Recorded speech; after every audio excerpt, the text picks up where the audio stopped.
Почитувани, огромен скандал е доделувањето бизнис на компанија чиј сопственик е на црната листа на Соединетите Американски држави. Компанијата на Миодраг Давидович Дака, Хроносум, од јануари годинава Божиновска ја ставила во годишниот план за изградба на енергетски објекти за 2026 година. За ВМРО ОКГ, почитувани, се е бизнис и ниту црната листа не е пречка.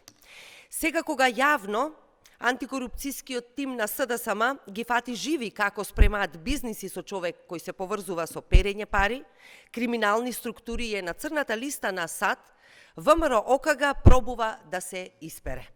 Не поминува, фатени сте живи. Панама, офшор мрежи и сомнителен капитал.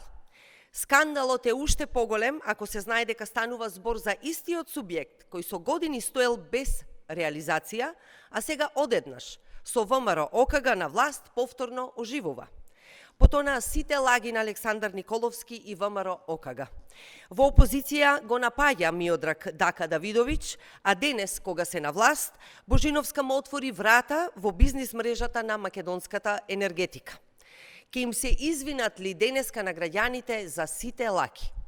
Ова е класичен пример како функционира ВМРО ОКГ. Додека граѓаните плаќаат скапа струја, Елем има загуби од 100 милиони евра годишно, тие договараат бизниси со сомнителни партнери. СДСМ бара владата на Мицкоски веднаш да ја повлече одлуката и да го стопира овој сомнителен проект. Јавното обвинителство итно да отвори предмет и да ја истражи целата шема, вклучително и потеклото на капиталот. Ви благодарам.